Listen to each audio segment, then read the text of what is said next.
Hey guys, Fire here with my top 5 ADs or marksmen for patch 3.15.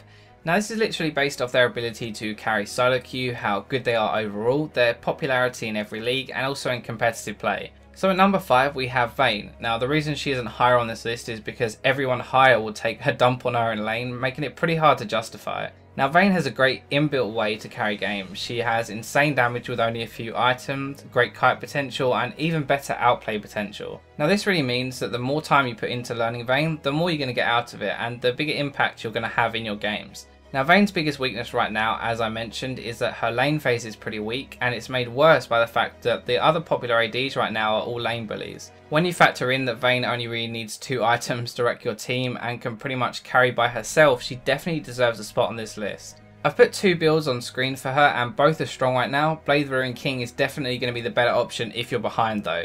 So when you're laning as Vayne, there are a couple of things to bear in mind. Now first off, she's not as weak as people think, level 2 and 3, and so you can often catch your opponent off guard with a condemn and get control of the lane. Now secondly, sometimes you're just going to have to accept you can't win the lane and so farm on the turret while waiting for them to make a mistake.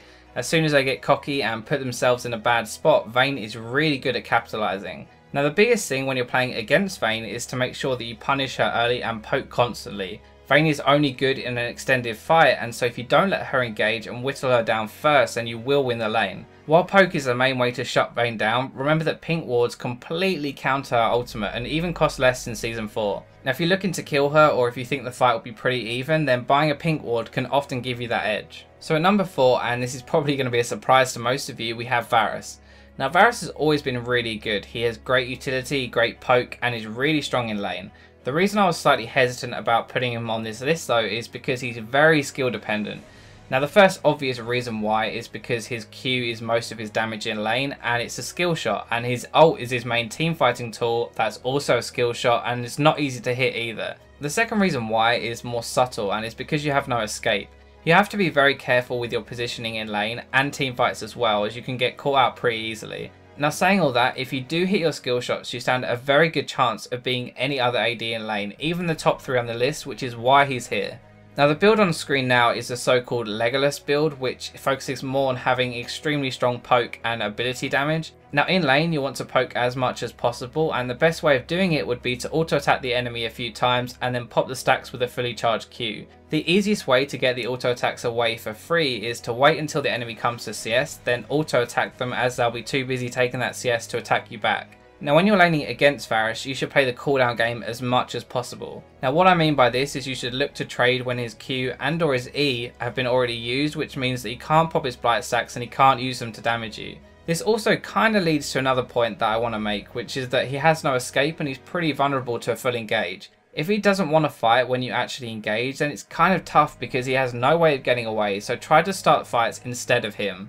So at number 3 we have Lucian, and you'll probably be wondering why he isn't higher right now. Well, first off, he got hit with Morella's good old nerf bat in 3.15, which means his early lane phase is slightly weaker than before. Now don't get me wrong, he's still extremely strong, but he's not quite as strong as the 2 above him right now. Now his passive is where a lot of his strength comes from in lane, and the culling actually does a lot of damage if you hit every single bullet on the target. Now the culling also has a couple of other uses, which is another reason why he's so strong right now. It does increase damage to minions, meaning that you can use it to siege turrets really well by clearing the wave, and also do Baron and Dragon extremely quickly. So not only does Lucian do a lot of damage, but he's also pretty safe too. He has his dash, which is pretty low cooldown, and he also has his speed up. Now the speed up is pretty useful when you're getting chased or chasing someone, as you can apply your W to them and culling, and every bullet that hits procs and buffs you.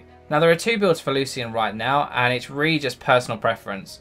Triforce will give you a bit more damage with your auto attacks, but the Bloodthirster Last Whisper combination makes your culling and other abilities hit really hard.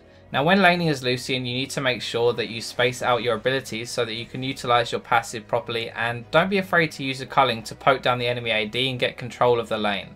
Now seeing as Lucian is so cooldown dependent for his damage, this is the easiest way to beat him in lane. If you push the lane towards him, then he'll often have to use his Q on the minion wave to push it back, at which point he can't use it on you, and so that's your time to trade. Now it's also normally better to just full engage onto Lucian if you want to fight for the same reason. Once Lucian has used his abilities, he has to wait for their cooldowns before he can use his passive again, meaning that if you survive his first rotation, you stand a really good chance of beating him. So in second place we have Sivir, and that'll be no surprise considering how much attention she has gotten after her rework.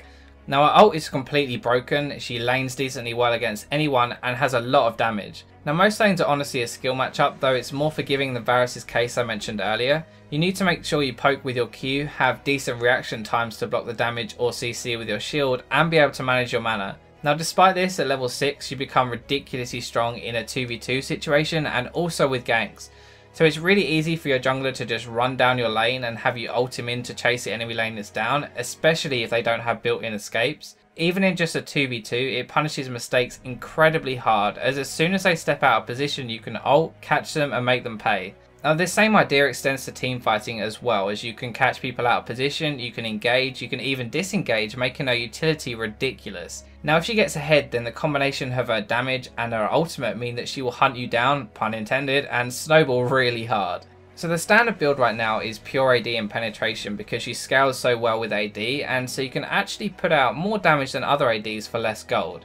Now the biggest difference between a good Sivir and a great Sivir in lane is the ability to hit your Q and spell shield people's damage. Now these two things can literally be the difference between you getting kills and dying instead. Remember that your Q does less damage when it passes through minions, so you should always try to stand to the side of the minion wave when you actually use it. So the difficulty of playing against Sivir really depends on how good the player you're against is. Now saying that, my ability is really good against her though, because it means you can dodge out of her Q or at least the return part of the damage, and that's a huge part of her damage suddenly gone. Now this is also where playing the cooldown game again really comes into play. If you push Sivir early, she has no real choice but to Q the minion wave to stop it reaching her tower, which will mean all of her early damage is gone. A final little tip for playing against her is to always stand behind minions. I mean, no, it won't completely stop the damage from her Q, but if you can't dodge it, then you can at least mitigate it. So at number 1, which you probably guessed all along, is Jinx, and holy crap is she strong. She has the burst damage of someone like Graves and the late game potential of someone like Tristana. That's a pretty bold statement, and just to back it up somewhat, Tristana's Q has a 90% attack speed gain, whereas Jinx's minigun has a 130% attack speed gain at full stacks. Now obviously Jinx does not have the range that Tristana has. Oh wait, no, she does have 700 range when she switches to Fishbones, but at least that she can't benefit from the attack speed, she just does AoE damage instead. So as you can tell from my sarcasm, this combination is really strong and is why Jinx is on top right now. So Jinx's main weakness, and the reason she isn't really OP in my eyes, is because she has no escape, so it's possible to shut her down early and in team fights. Now her lane phase is still really strong, mainly because of her ultimate and the increased range from her Q. It means she can CS or trade without really taking any damage in return, so the only downside is going to be that she runs out of mana eventually. Her W and E bring a lot of utility to fights too. Just like how Sivir can speed up your jungler in a gank, you can slow the enemy down and let your jungler catch up.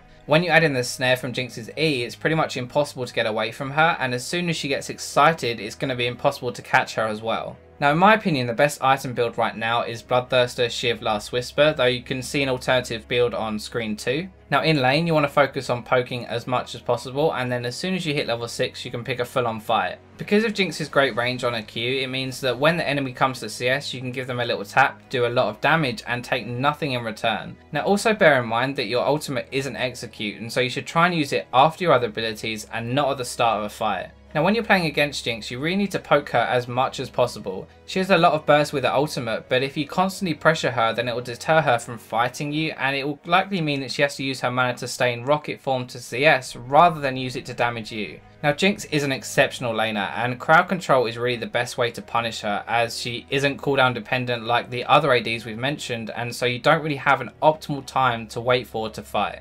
Okay, so just quickly then, I'm going to run through 2 honourable mentions which could have easily sneaked onto the list. Now Draven is really strong, perhaps even the strongest laner, and that continues on throughout the game, but the main problem is that if you drop an axe, even just once or twice, you're unlikely to have the same kind of impact as the other ADs. So for this reason, he's just too unreliable to put on a top 5 list, though if you're a really good Draven player, then he could even sneak into the top 3 impact wise. Now we also have Caitlyn down here, and the problem isn't really with her, but it's the current meta right now. Caitlyn is really strong in lane, she's had a weak mid game and then a strong late game, but the current meta is more about grouping mid and fighting for objectives. Now unless you get really far ahead, then it will mean that you'll be putting out a lot less damage in those mid-game team fights, and that will kind of put your team behind, so it's more reliable to choose someone who face rolls into mid-game. Now if this was a competitive tier list rather than a solo queue one, she'd definitely be on the list.